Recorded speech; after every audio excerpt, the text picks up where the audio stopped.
Hey, what's up guys, OSJ here with a Patreon request from Lucas Rainford. About 3 years ago I started doing voiceovers and the first big comparison I did was Outrun. Since that time I'd like to think that I've improved a lot. As Lucas said in the original video, it sounded like I had a gun to my head and I was recording on a potato for a mic. Well yes, it was bad. And also I now have a side-by-side format which is way better. Revisiting this, I have also changed the order, as although the top 3 are awesome, they maybe weren't in the correct order originally. I have also left a few out, like Outrun in Shenmue 2 on the Dreamcast, the hidden game in Outrun 2 on the Xbox, and I've only included one version of Cannonball as it's just about out on everything now. Anyway, caveat over, let's take a look at Outrun comparison in order of greatness. First up in 20th place we have the MSX version. Most people will immediately realise that this version is a Spectrum port, but it's not just a Spectrum port, it's a Spectrum port done really badly. The controls are nothing like I've experienced in a racing game before, and it seems that you don't even have to really turn to go around the corners, as the road turns for you. This is a really bizarre version that is utter crap.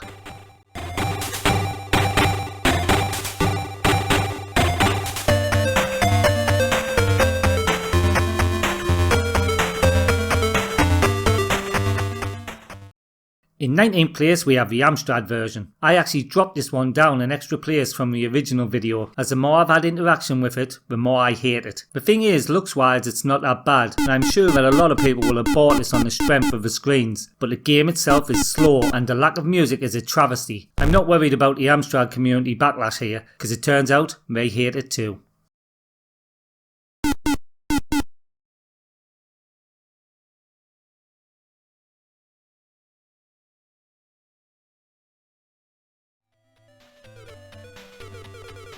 Next up in 18th place we have the Spectrum version. This is a 128K version with the music, which ain't that bad. As you can see, it's nigh on the same as the MSX version. The graphics aren't too bad, but again we have a total lack of speed, which is so important for a driving game. I mean, they managed it in Chase HQ, so it is possible. Shame really as this could have been good on the Specky.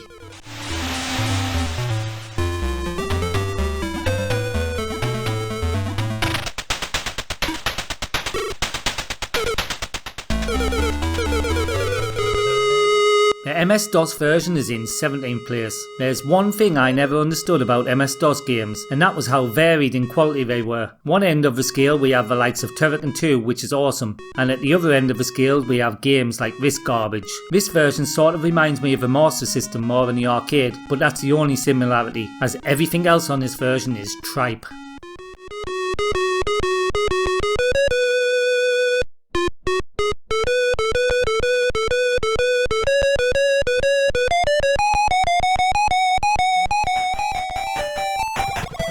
In 16th place we have the MSX2 version, another one that is more like the Master System, but again fails to bring the Master System gameplay with it. Like the MSX version, the road seems to move by itself, and it's very messy looking because of that. It's like the corners aren't even attached to the straights. In fact, any declines or corners look stupid because the road markings disappear. The music on the versions is starting to get better though.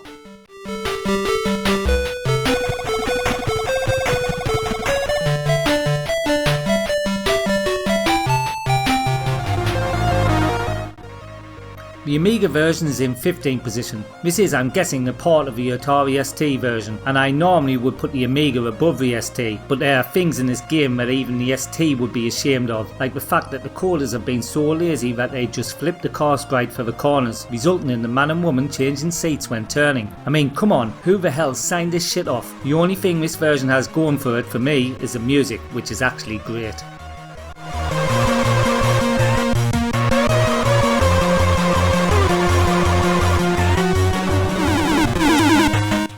The 14th place is taken by the Atari ST. It's actually so close between this and the Amiga that they could have been in any order. The music isn't too bad, but this really is no fun to play and it's definitely not enough to save it. Again, like with the Amiga version, I expected so much more, especially from the screenshots and the over-the-top intro, but then we were subjected to one of the worst arcade ports ever.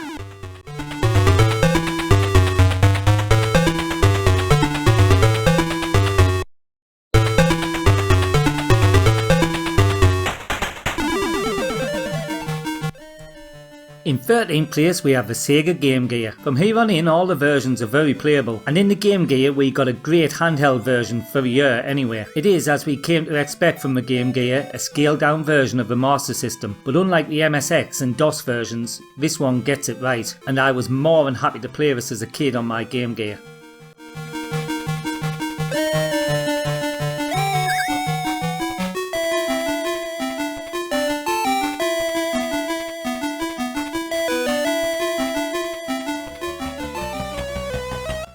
Commodore 64 Europe version takes 12th place. So this was a game that Martin Webb coded in his bedroom at the age of 17. I personally loved this version, but it gets a lot of critique even from Martin, who said that US Gold's time constraints were ridiculous. Even with the tight timescales though, I think he did a good job, and you get a sense of speed that you didn't get from any of the other 8-bit micros, and that music is awesome on the SID.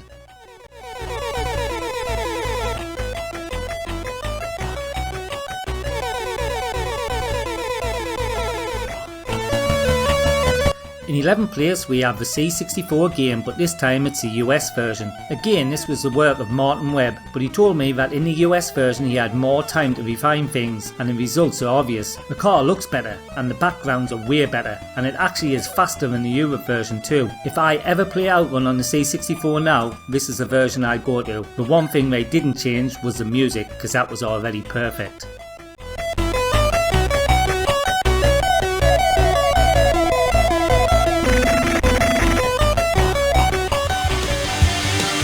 Tenth place goes to the PlayStation 2 version. To anyone who didn't know this could almost think that this wasn't Outrun, as let's face it, it's nothing like it. It's a shame really though, as the PS2 was capable of knocking out a like-for-like version of the arcade, but chose to update everything apart from the music and the voice samples. It's still Outrun though, but not as we loved it.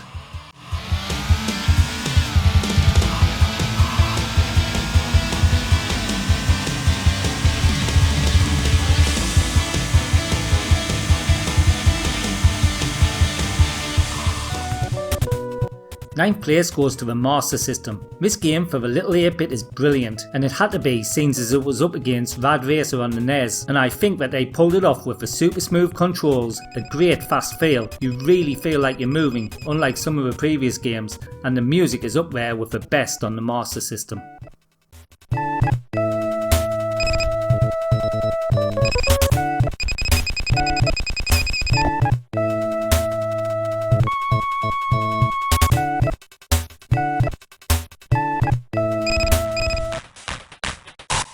Sega Mega Drive is in 8th place, so this is when Outrun starts to look like Outrun, and in the Mega Drive version we got the real arcade looks, but I find it a bit slow and the roads feel a bit tight compared to the arcade. Maybe the car sprite could have been a few pixels smaller or something, and another thing, I'm not really keen on the music on this one. I expected better from the Mega Drive to be honest.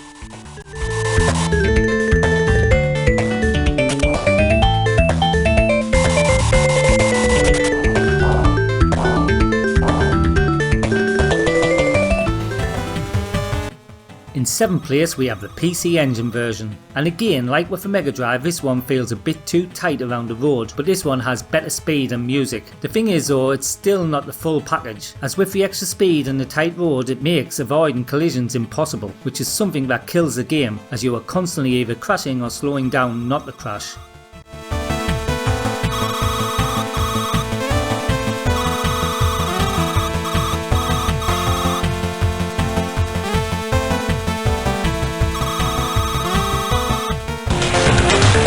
Sixth place is taken by the Game Boy Advance version, which was on the Sega Arcade Gallery compilation. When I first did this comparison, this game was new to me, and it was a real revelation of how good it was. Graphically, it's blocky, but the speed and sound for the GBA are great. I really can't believe that I never had this version on my Game Boy Advance, as it's totally awesome.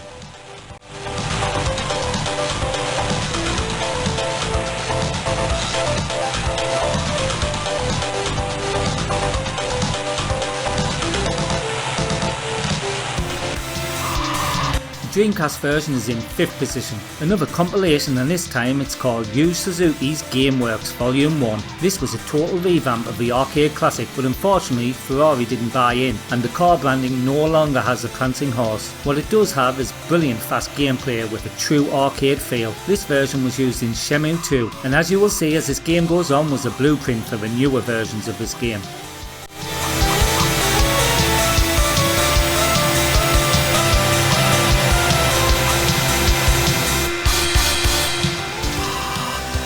In 4th place we have Cannonball, the enhanced Outrun engine. So in the last video I featured this twice, both on Windows and on Amiga, but since then it's actually been released on just about every platform possible, so in this video it just gets mentioned as a whole, and for me the best version is the Windows one. Cannonball, although it looks like emulation, is totally recoded, but it uses the original arcade ROMs for assets. Anyway, this is by far the easiest way to play arcade quality Outrun without emulation.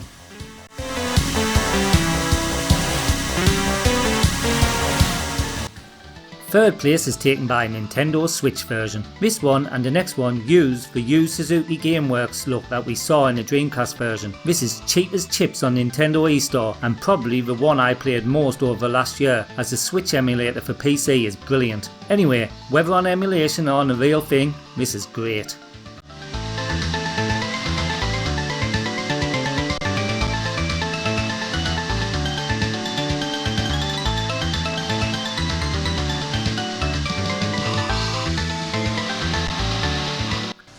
The Nintendo 3DS is in 2nd place. This was in the last video of the top place version, and don't get me wrong, it's still brilliant and by far the best new version of this game, but as with the Dreamcast and the Switch, this version has lost the Ferrari trademark, which does take a bit of a shine off the game. Other than that, this is an outstanding version of the game with super smooth speed and brilliant gameplay, and all on a handheld from 2011, so nearly retro.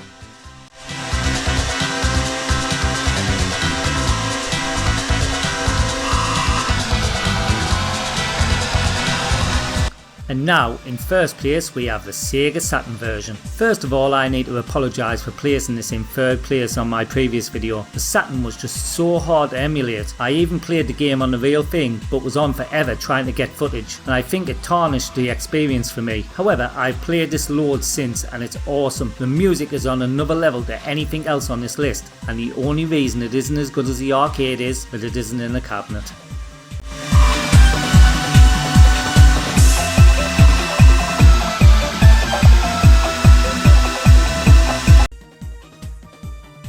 Okay, that's it for this video. Let me know in the comments below what your favourite versions of Outrun are. Please remember to like this video and subscribe to my channel for more great retro content. Oh, and if you would like to support me on Patreon like these Outrunners going up the screen right now, get on over to my Patreon channel where you can pledge for as little as $1. That will get your name in the end credits, video requests, giveaways and more in the future. Till next time, this is OSG, signing out.